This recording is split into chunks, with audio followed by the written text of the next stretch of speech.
The television camera lights felt different that morning, hotter somehow, sharper against the skin than the fluorescent hum of the classified conference rooms, where John Kiriakou had spent most of his career.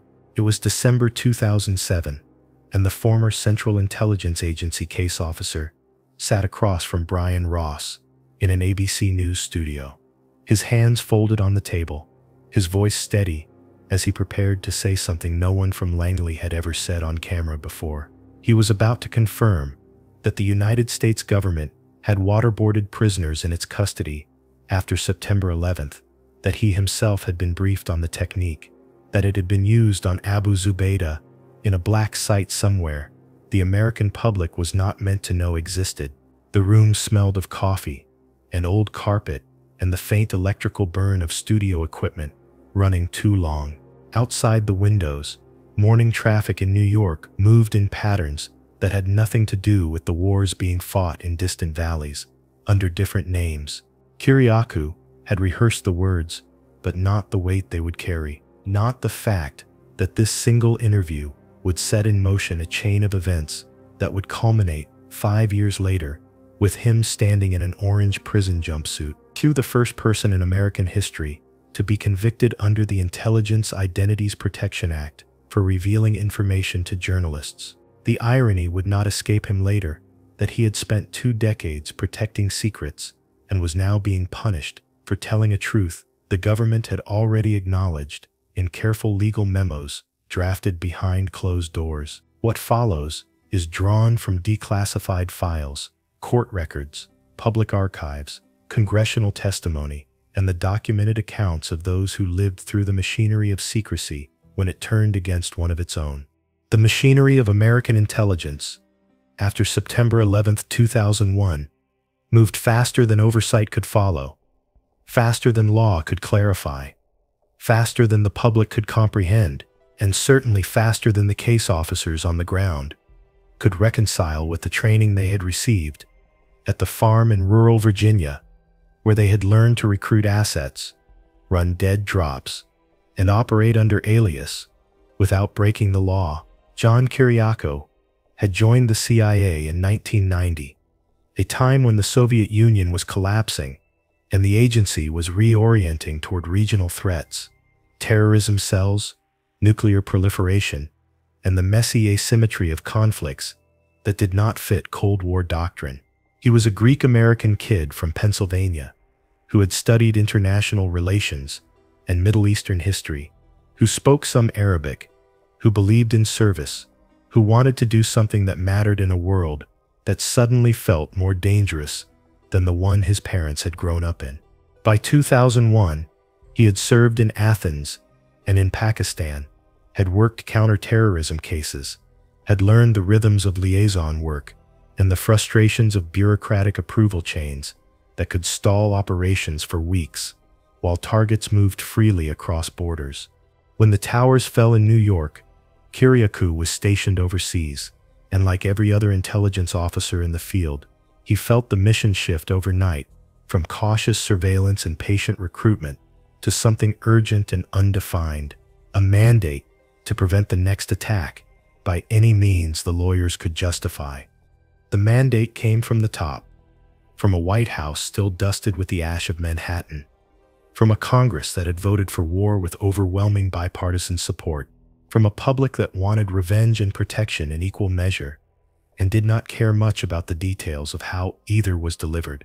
The president signed memoranda that expanded the agency's authorities, that permitted covert actions previously considered too risky or too legally ambiguous, that created space for programs with code names like Greystone and operations in countries that officially denied any American presence on their soil. The legal framework was built in real time by Department of Justice attorneys who interpreted the Geneva Conventions narrowly, who argued that non-state actors did not qualify for prisoner of war protections, who drafted memos concluding that certain interrogation techniques did not constitute torture under the definitions provided by international law. The CIA found itself tasked with missions that had historically belonged to military special operations, or federal law enforcement, tasks like capturing high-value targets alive, holding them in secret detention sites, and extracting intelligence through means that would later be sanitized in congressional testimony as enhanced interrogation techniques. Kiriakou was not present when these decisions were made at Langley headquarters, but he felt their effects in the field, in the operational cables that arrived with new urgency, in the resources suddenly made available, in the sense that the rules had changed, even if no one had time to explain exactly how. The doctrine that governed counterterrorism work in those early years can be summarized in a phrase repeated in briefing rooms and operations centers across the intelligence community: whatever it takes. The phrase was never written into policy, never codified in law, but it shaped every decision from the tactical to the strategic, from how assets were recruited to how prisoners were handled. Once they entered CIA custody, officers in the field were told that another attack was imminent, that sleeper cells existed in American cities, that the enemy was adaptive and ruthless and unconstrained by the conventions of warfare, and that failure to act aggressively would result in mass casualties for which the agency would be held accountable.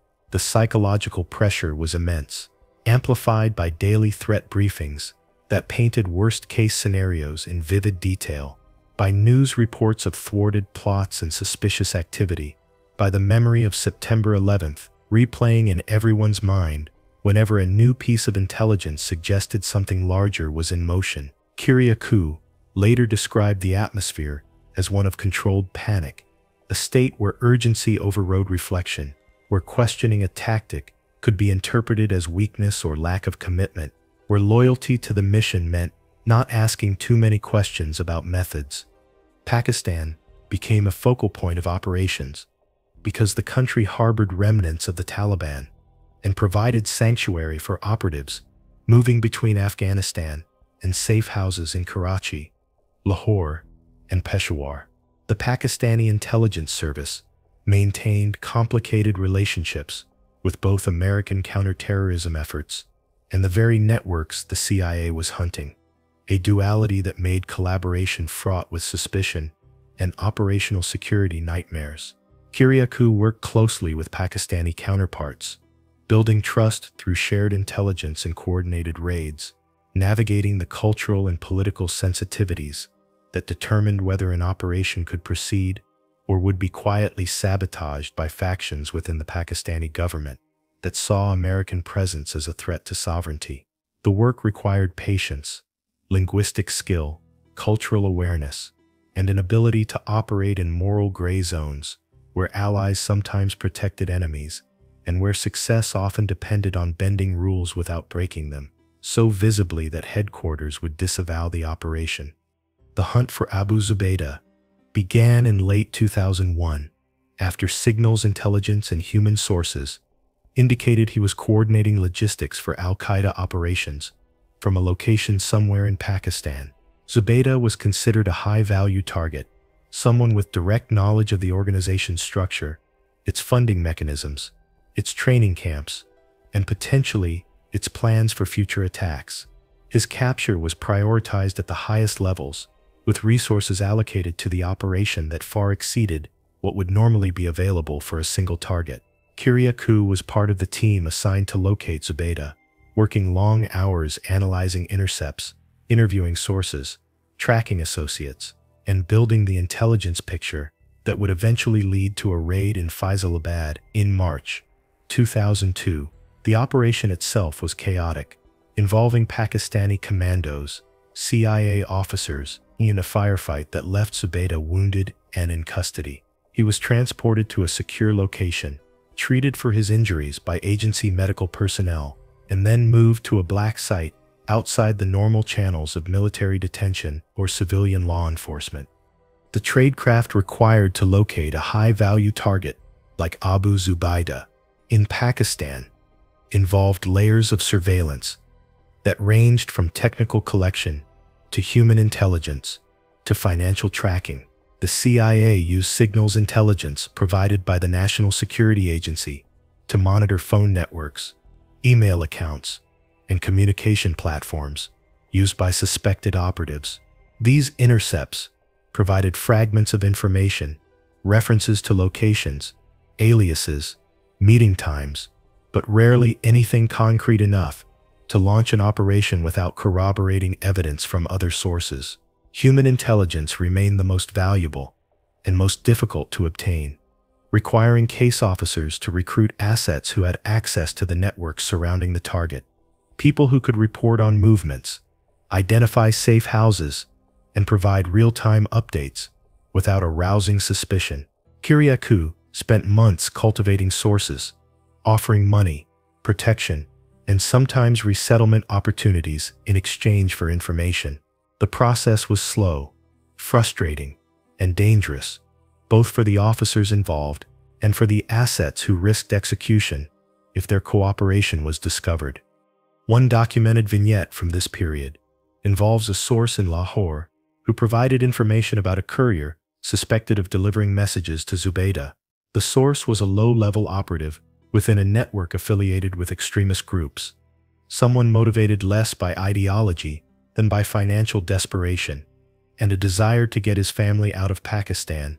Kiriakou met with him in a series of covert locations, always at night, always in neighborhoods where surveillance by Pakistani intelligence was less likely, always with contingency plans in case the meeting was compromised. The source described the courier as a young man who traveled by bus, who carried a Nokia phone that he used infrequently, who stayed in guest houses near mosques, and who seemed nervous, constantly checking over his shoulder. This description matched patterns the CIA had observed in other operatives, and it provided a lead that could be followed through technical surveillance. The phone was tracked, its signals triangulated, its usage patterns analyzed, and eventually it led to an address in Faisalabad that became the target of the raid. Another vignette involves the use of financial tracking to map the logistics network supporting Zubaydah's operations. The CIA worked with counterparts in multiple countries to follow money transfers through informal banking systems, tracing funds from sources in the Gulf to recipients in Pakistan and Afghanistan. These financial flows revealed nodes in the network, individuals who handled money and therefore had knowledge of where it was going and who was receiving it. One such individual was identified in Karachi, a money changer who operated out of a storefront in a crowded market district. Kiriakou arranged for a joint operation with Pakistani authorities to arrest the money changer and seize his records, which included ledgers documenting transactions over several years. The ledgers were painstakingly analyzed, cross-referenced with other intelligence, and used to identify additional contacts and locations. This kind of work was tedious, requiring patience and attention to detail, but it provided the connective tissue that linked disparate pieces of information into a coherent operational picture. A third vignette from this period involves physical surveillance of a suspected safe house. In Rawalpindi, the CIA established an observation post in a building across the street, using long-range cameras and audio equipment to monitor activity at the target location. Officers rotated shifts, maintaining constant surveillance for weeks, documenting everyone who entered or left the building, photographing faces, recording conversations when possible, and noting patterns of behavior that might indicate operational security measures. The surveillance revealed that the safe house was used infrequently, that visitors arrived at irregular intervals, and that communications were conducted face-to-face rather than electronically, a sign of sophisticated operational security. This information was valuable because it indicated the target understood the risks of technical surveillance and was taking steps to avoid it, which in turn suggested a higher level of training and discipline than might be expected from a low-level operative. The observation post was eventually compromised when a local resident reported suspicious activity to police, forcing the team to withdraw and relocate their surveillance efforts. These tradecraft examples illustrate the painstaking nature of intelligence work, the way small pieces of information accumulate over time to create actionable intelligence, and the constant tension between the need for speed and the requirement for accuracy. Kiriakou and his colleagues operated in an environment where mistakes could result in blown operations, compromised sources, or worse, an attack that could have been prevented if the intelligence had been gathered faster or interpreted more accurately. The pressure to produce results was relentless, driven by directives from headquarters, by political expectations, and by the knowledge that somewhere in the network they were mapping, plans were being made for operations that would kill civilians. The raid on the Faisalabad safe house in March 2002 was the culmination of months of surveillance, source reporting, and signals intelligence. The operation was planned jointly with Pakistani commandos, who provided the tactical element while CIA officers remained in support roles, providing real-time intelligence updates and coordinating with headquarters. The raid occurred in the early morning hours, timed to maximize surprise and minimize the risk of collateral casualties. Pakistani forces surrounded the building, breached the doors, and moved through the structure in a coordinated assault that lasted less than 10 minutes. Gunfire was exchanged, wounding several individuals inside, including Abu Zubaydah, who was found hiding in a room on the upper floor. He was taken into custody, along with several others, transported to a secure location, and treated for gunshot wounds by medical personnel attached to the operation.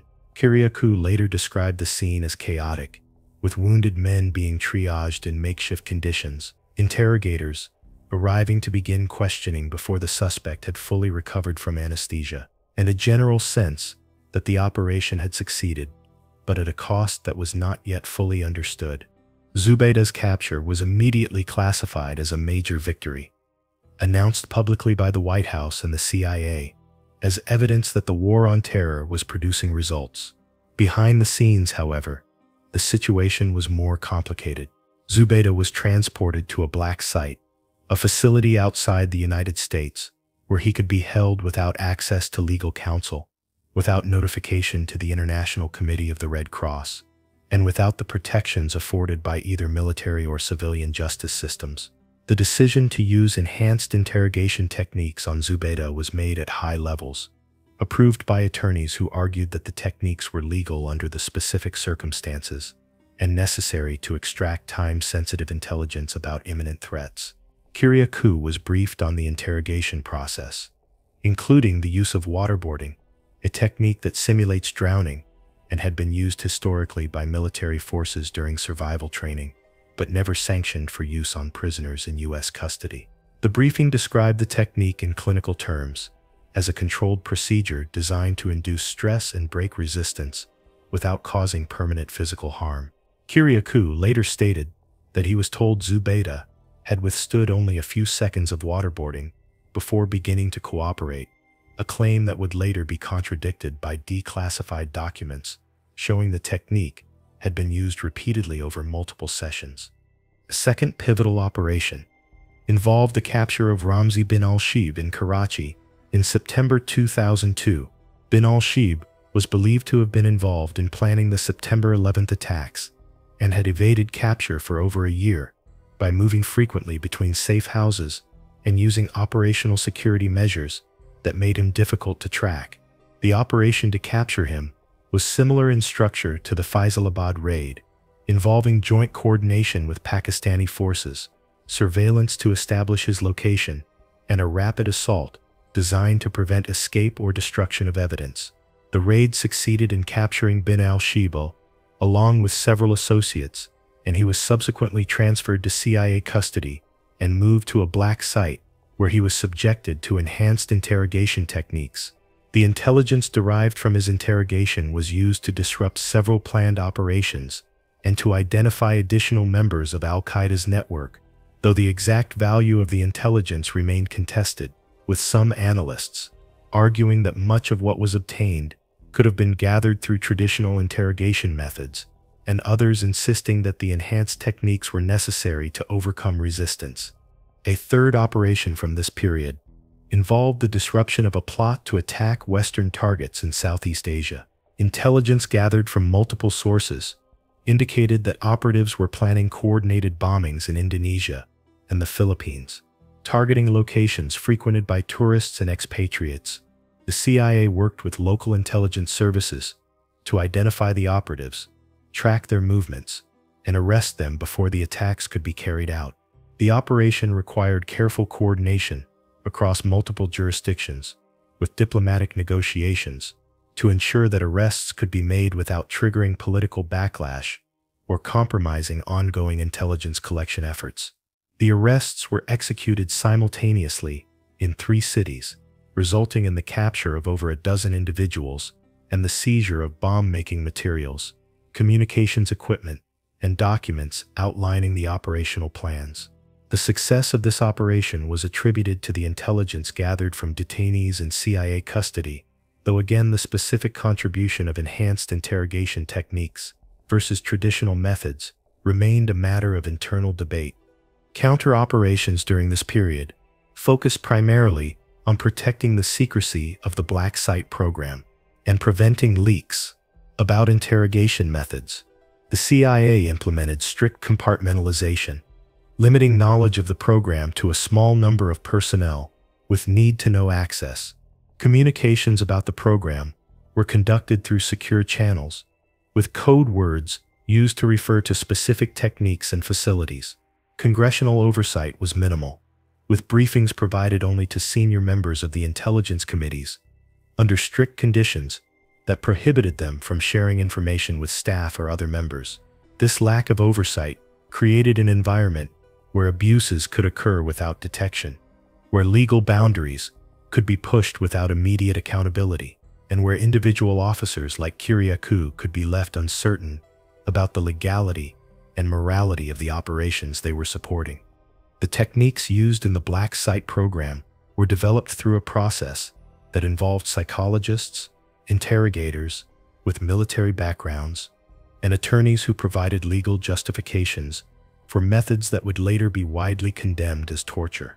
Waterboarding, the most notorious of these techniques, involved strapping a detainee to an inclined board, covering his face with cloth, and pouring water over the cloth to create the sensation of drowning.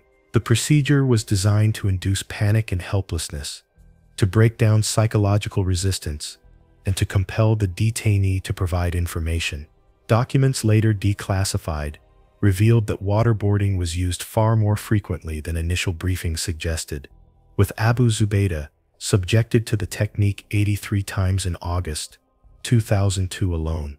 The sessions were monitored by medical personnel to ensure the detainee did not suffer permanent physical harm, but the psychological effects were profound and lasting, with many detainees exhibiting symptoms consistent with severe trauma long after the interrogations ended. Other techniques included sleep deprivation, where detainees were kept awake for extended periods through loud music, stress positions, and physical manipulation. One documented case involved keeping a detainee awake for 180 hours, a period of time that exceeds the threshold at which cognitive function begins to deteriorate significantly. The justification for sleep deprivation was that it reduced resistance and made detainees more likely to comply with questioning. But medical experts later testified that the technique also induced hallucinations, paranoia, and false confessions. Stress positions involved forcing detainees to stand or remain in uncomfortable postures for hours at a time, sometimes while shackled to walls or ceilings. The pain induced by these positions was cumulative, increasing over time until the detainee requested relief by agreeing to cooperate with interrogators. The use of stress positions was documented in multiple black sites, with photographs and videos showing detainees in positions that human rights organizations later classified as torture. Confinement in small boxes was another technique used to induce psychological distress. Detainees were placed in coffin-sized containers for hours at a time, sometimes in complete darkness, sometimes with insects introduced to heighten fear. The boxes were designed to restrict movement and create a sense of claustrophobia, with the goal of breaking down mental resistance. Documents indicate that this technique was used on multiple detainees, including Zubaydah, and that it was often combined with other methods to create a cumulative effect. The psychological impact of confinement was severe, with detainees reporting lasting anxiety, claustrophobia, and nightmares long after their release. The role of psychologists in developing and monitoring these techniques became controversial after the program was exposed. Two psychologists, James Mitchell and Bruce Jessen, were contracted by the CIA to design the interrogation program based on research into learned helplessness and resistance to interrogation. They had no prior experience in interrogation, no expertise in Middle Eastern cultures or languages, and no background in intelligence operations, but they were given authority to shape the program and were present during many of the interrogation sessions. Their involvement raised ethical questions about the role of medical professionals in activities that violated the Hippocratic Oath and international norms prohibiting torture. Both psychologists later defended their work, arguing that the techniques were legal at the time they were used and that they saved lives by producing intelligence that disrupted terrorist plots. The intelligence value of the enhanced interrogation program remained contested. Proponents argued that the program produced critical information that could not have been obtained through traditional methods, citing cases where detainees provided details about operatives, safe houses, and planned attacks after being subjected to enhanced techniques. Critics countered that much of the information obtained was unreliable, that detainees often provided false information to stop the pain, and that the same intelligence could have been gathered through rapport building and other non-coercive methods that are standard practice in law enforcement and military interrogations.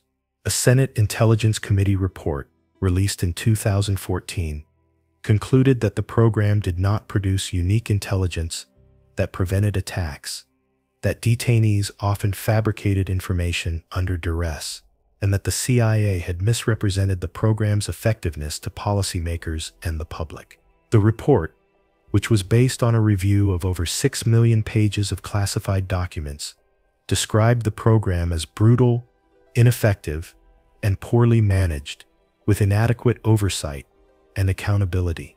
The financial infrastructure supporting the Black Site program was complex and deliberately opaque, designed to prevent external audits and to shield operations from congressional oversight. Funding came from classified budgets that did not require detailed justification, allowing the CIA to allocate resources without public scrutiny. Contractors played a significant role, providing services ranging from interrogation to logistics to security, often at costs that far exceeded what would be paid for equivalent government personnel.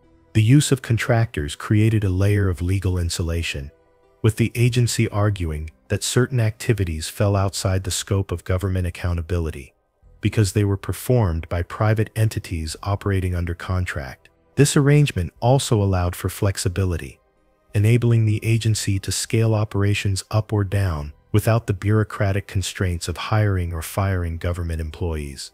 Prisoner transfers between black sites and to foreign detention facilities involved diplomatic negotiations and legal gymnastics.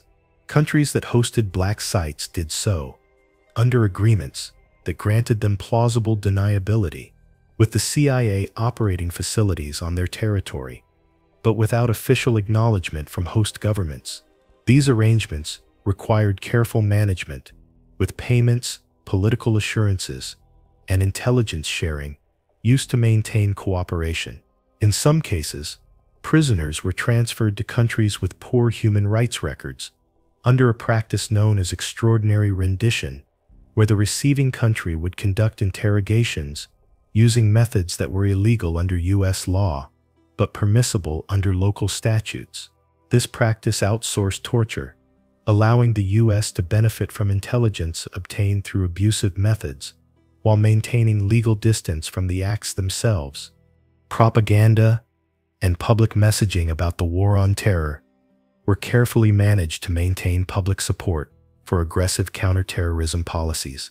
The administration emphasized the threat posed by Al-Qaeda, described captured operatives as high-value targets with critical intelligence, and portrayed enhanced interrogation techniques as necessary measures that saved American lives. Media outlets were given limited access to information, with selective leaks used to shape narratives and to preempt criticism.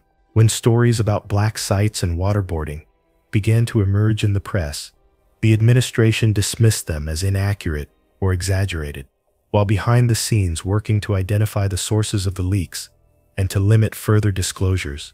Legal cover for the program was provided by a series of memos drafted by the Office of Legal Counsel within the Department of Justice.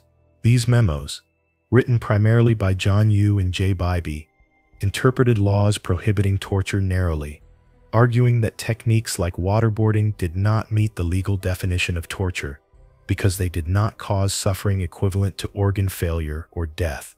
The memos also argued that the president had inherent authority as commander-in-chief to authorize interrogation techniques that would otherwise be illegal, a claim that expanded executive power in ways that alarmed legal scholars and civil liberties advocates.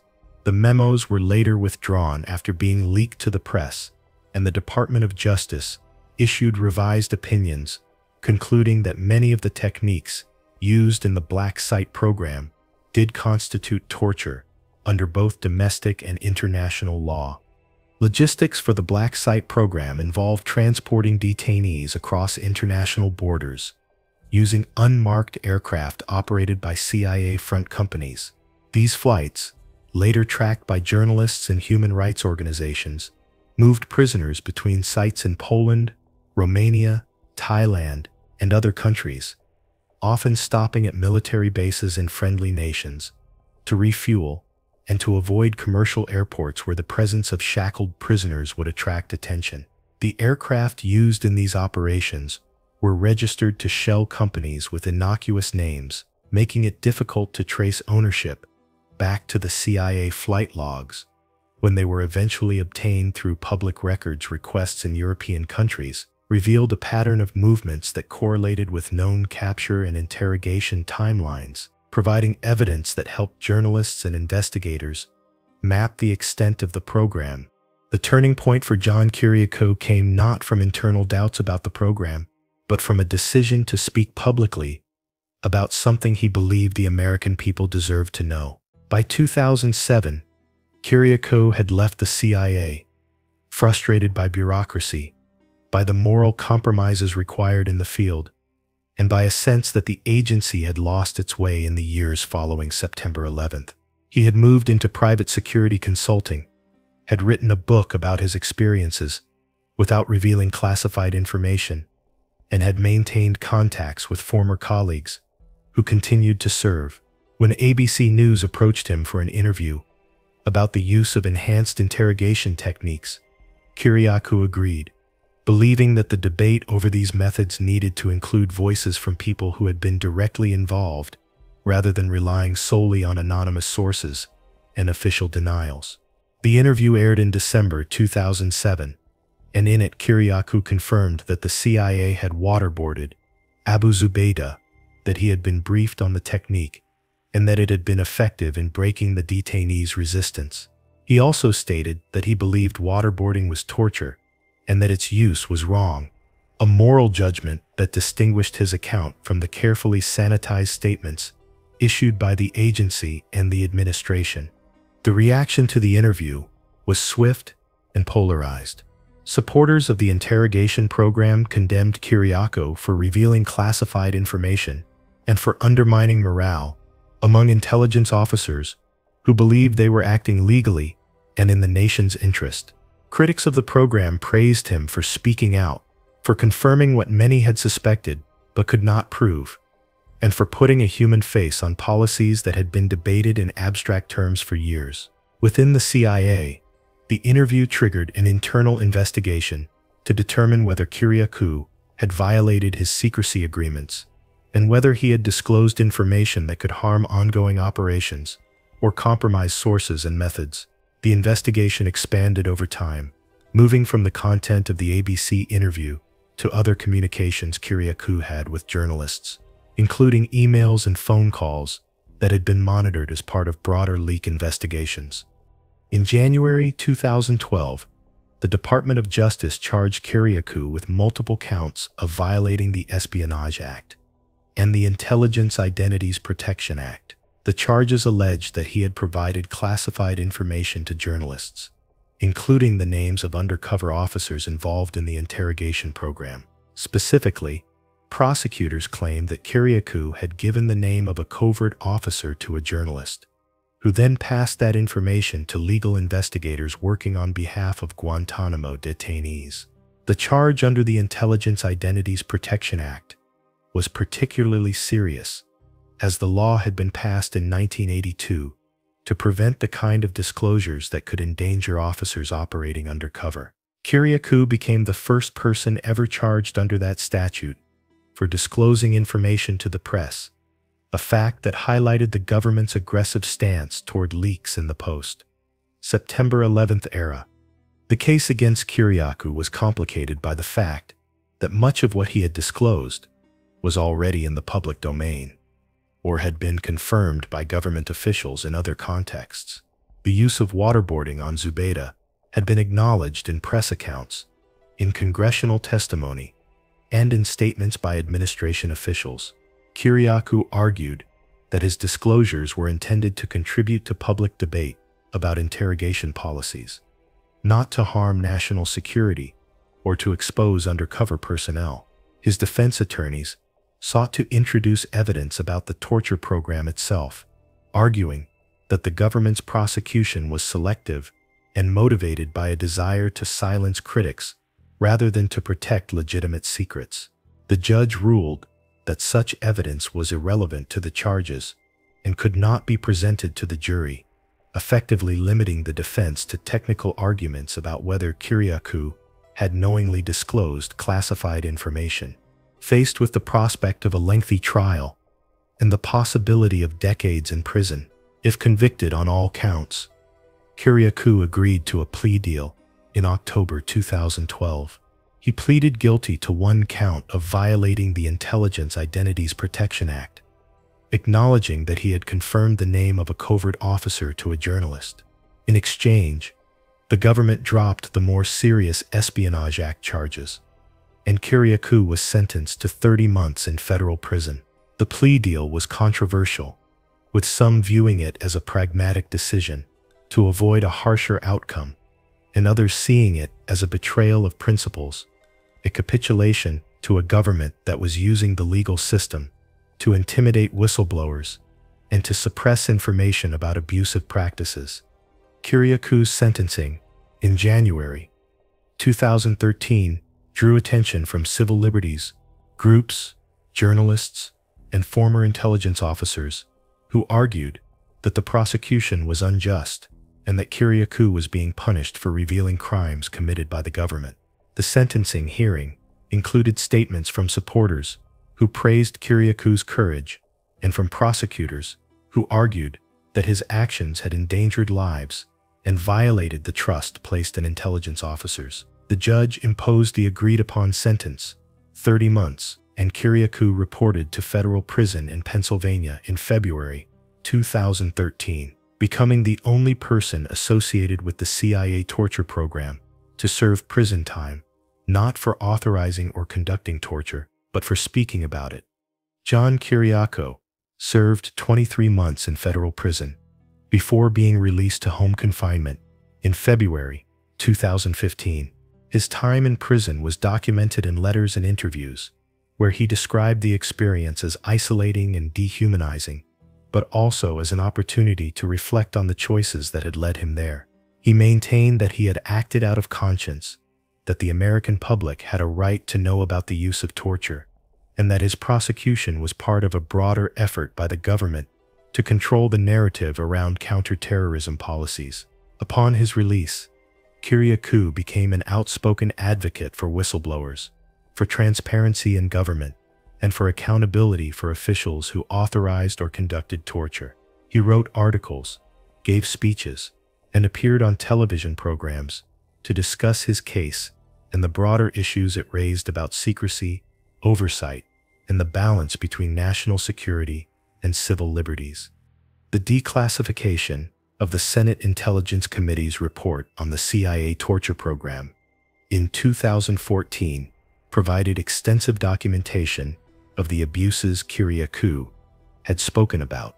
The report, which was based on a multi-year investigation and which reviewed millions of pages of classified documents, concluded that the enhanced interrogation program was brutal, ineffective, and poorly managed.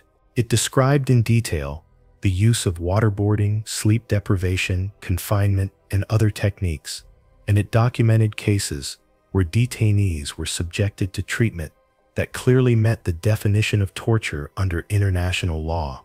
The report also concluded that the CIA had misrepresented the program's effectiveness to policymakers, to Congress, and to the public, providing false information about the intelligence obtained and the necessity of the techniques used. The release of the report vindicated many of Kiriakou's claims and raised questions about why he had been prosecuted, while those who authorized and conducted torture faced no legal consequences. Archives related to the interrogation program remain partially classified, with significant portions of documents redacted or withheld on national security grounds. The CIA has resisted efforts to release additional information, arguing that disclosure could harm ongoing operations, compromise sources, and reveal methods that remain classified. Human rights organizations and journalists have filed Freedom of Information Act requests, seeking additional documents, and litigation over these requests continues. Some documents have been released through court orders, providing fragments of information about the program's scope, its legal justifications, and its outcomes, but a complete accounting remains elusive. Legal processes related to the torture program have been slow and limited. No CIA officer, contractor, or official has been prosecuted for authorizing, conducting, or covering up torture. The Department of Justice conducted investigations into cases where detainees died in custody or where interrogations exceeded even the permissive legal standards set by the torture memos. But those investigations resulted in no charges. The lack of accountability has been criticized by human rights organizations, by legal scholars, and by former officials who argue that the failure to prosecute torture undermines the rule of law and sends a message that government officials can commit serious crimes without facing consequences. Civil lawsuits filed by former detainees seeking damages for torture have been dismissed on national security grounds, with courts ruling that the cases cannot proceed because they would require disclosure of classified information. Historical reassessment of the Black Site program and the role of individuals like Kiriakou continues to evolve. Some view Kiriakou as a whistleblower who sacrificed his freedom to expose government misconduct, while others see him as someone who violated his obligations and endangered lives by disclosing classified information. The debate reflects broader tensions about the role of secrecy in a democracy, about the limits of executive power, and about the obligations of individuals who witness wrongdoing within institutions they have sworn to protect. Kiriakou himself has expressed ambivalence about his legacy, acknowledging mistakes he made, while also defending his decision to speak out. In interviews, he has said that he would do it again, that the truth about torture needed to be told, and that the consequences he faced were worth it if they contributed to a broader understanding of what was done in the name of national security. Museums and educational institutions have begun to include materials related to the torture program and exhibits about the war on terror, about civil liberties, and about the challenges of balancing security and rights in times of crisis.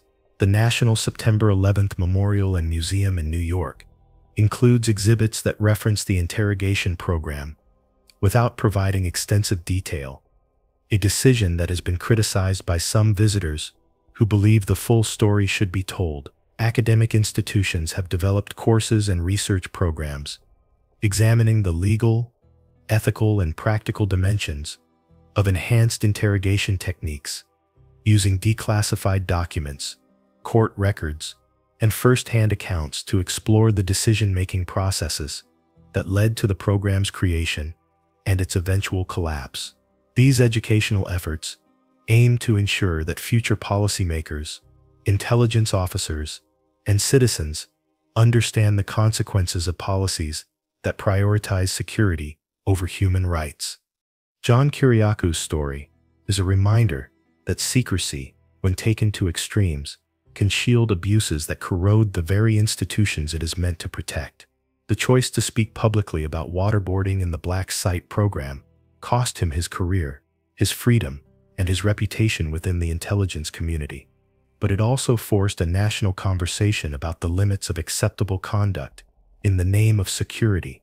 The fact that Kiriakou was the only person to serve prison time in connection with the torture program, not for authorizing or conducting torture, but for revealing it, underscores the distorted priorities that can emerge when accountability mechanisms fail, and when institutions protect themselves rather than confront their failures. The lesson, drawn from declassified files and the documented experiences of those involved, is that transparency and oversight are not obstacles to effective intelligence work, but essential safeguards that prevent the accumulation of power without responsibility. The story does not end with Kiriakou's release from prison or with the Senate report's conclusions, because the questions it raises about conscience, duty, and the cost of truth remain unresolved, waiting for each generation to answer them anew.